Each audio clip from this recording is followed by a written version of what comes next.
iPhone SE 2020. I bought this in 2020 and I at the time said I regretted that purchase, and in a couple of ways that still stands, but it's not as bad as I made it initially seem to be.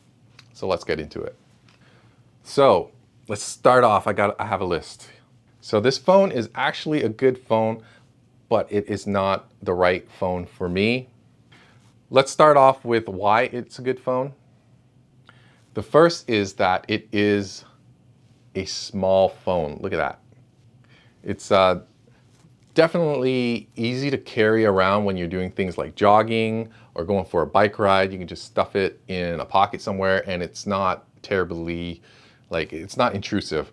The size is perfect for active, an active lifestyle, which I don't have, but whatever. It's a great phone for people who actually do things. Another thing that I like about this phone is that it might be a little contentious, but it is made by Apple. And one of the things that Apple concentrates on is privacy issues. So things like the new iOS update where they limit tracking of your activities through third-party apps like Facebook. I think that's a great move forward, and I do like where Apple is going with that. And that's definitely a plus for me. And the other thing, which I didn't think would be a big deal, is the ecosystem. The Apple ecosystem, like the AirPod Pros and the Apple Watch and the iPad and the MacBook Pro, it all works together really well. I've had an Android phone for forever, and the amount of I guess connectivity and integration between this is crazy, and how it just works flawlessly with each other, and I'm actually impressed with that. I didn't think it would be such a big deal, but it's actually pretty cool just to have everything just kind of work with each other really easily. Yeah, I know that you can buy a Bluetooth earbuds with your phone and connect it, but just the way everything, it just works. It sounds cliche, but it just works. It's crazy, I know. And speaking of the Apple ecosystem, I think during this whole crazy pandemic lockdown period, one of the best apps has been FaceTime for video calling. And while I could do it on the iPad, I could do it on my iPhone pretty much anywhere, and it works so well and so easy with anyone else who has an iPhone. So I guess that's kind of a give and take. It really works well with someone else who has a FaceTime, an account on an Apple device. So that's a huge bonus for me in the past year. It's just been really easy to make video calls with this phone. Let's talk about what I don't like, and going back to that last video on things that I regret and probably still do, is that the screen size, while it is portable, it's a little bit too small. But if it was just a tad bigger, I guess that is the iPhone mini 12, just getting rid of the little bar at the bottom and the top, it'd probably be a lot more usable. It's not a deal breaker, but it's also something that bothers me slightly. Another thing is that Apple is known for making really good cameras on their phones, and this is mediocre at best.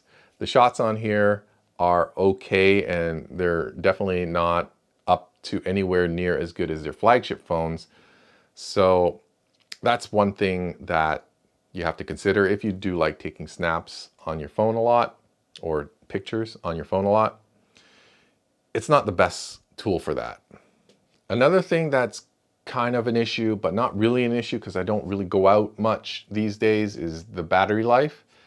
The battery life is pretty mediocre, probably because it is a smaller phone. There's only so much battery they can cram into it, but it will last me throughout the day. However, that is because I'm probably on Wi-Fi calling and I'm not having to search for cell signals. So out in the wild, it's probably worse performance.